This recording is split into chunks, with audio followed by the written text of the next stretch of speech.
So everything, but I think I'll blame it on Howard in particular. Reading his book,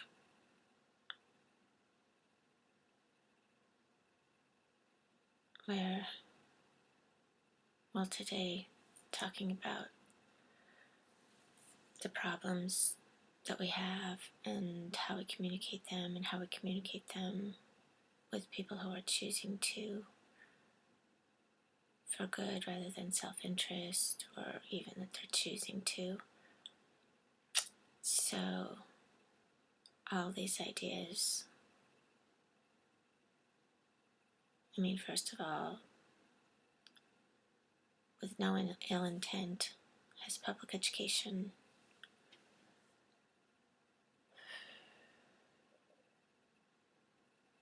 so as I'm reading through, I'm reading people trying to figure this out, but still within the realm of institutions and people that came from institutions.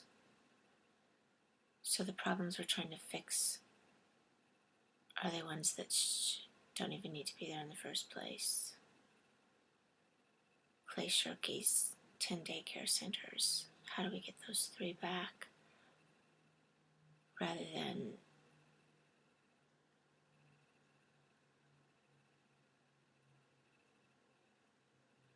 continually trying to fix things that we've created ourselves. Trying to fix a communication problem that we've created. People not believing they have choices, and then once they do, they're totally self-interest driven in a more negative way, because we feel like we live in a time of scarcity rather than abundance.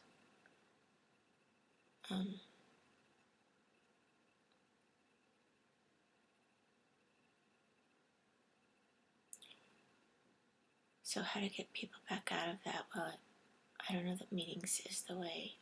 Thinking tandems, blah, blah, blah. Maybe the boards and the app together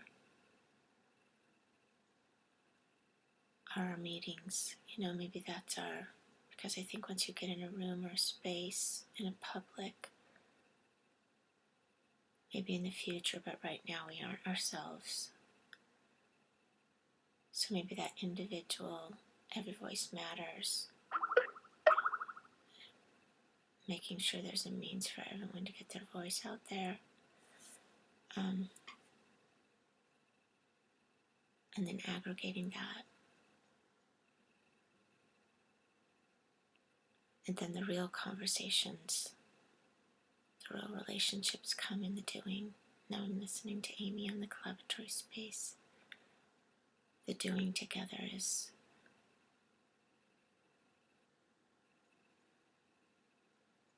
and the being together, the eating together are the gatherings that matter, not coming together to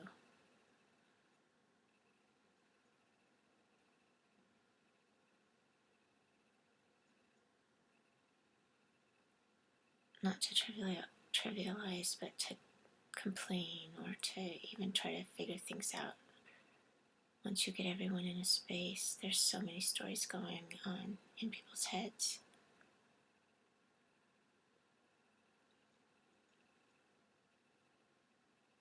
So what is the art of conversation? I don't think it's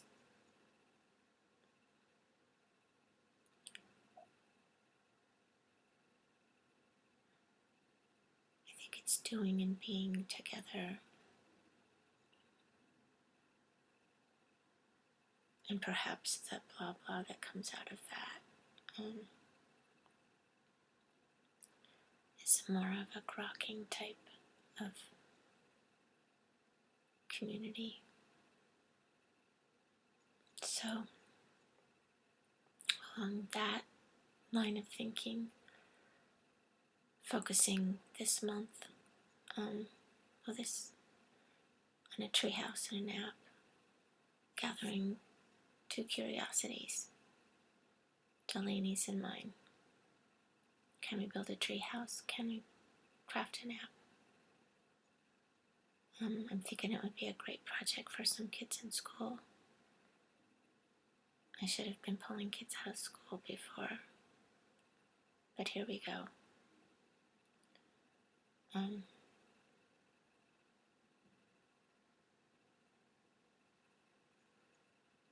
I guess I need to say it to remind myself that I have lots of these. Such a calming feeling knowing that I'm excited about a treehouse and an app. I was excited about the Bee House. I was excited about Hebrew and opera. But the coolest part is just doing it and seeing what happens from it.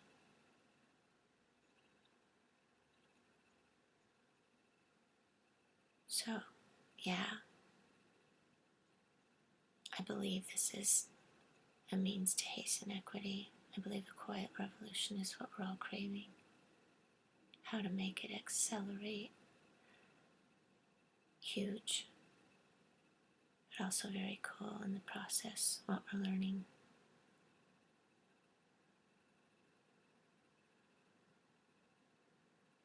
Just another adventure. It's calming.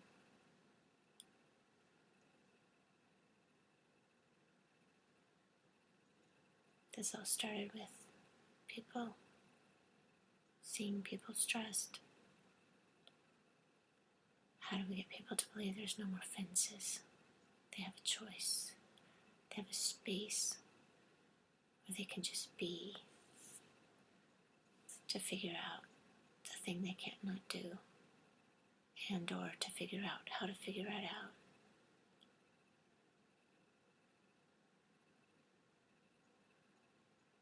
How do we get the 3 daycares back? Culture of trust with nothing to prove. That's where we find the soul peace and the no stress.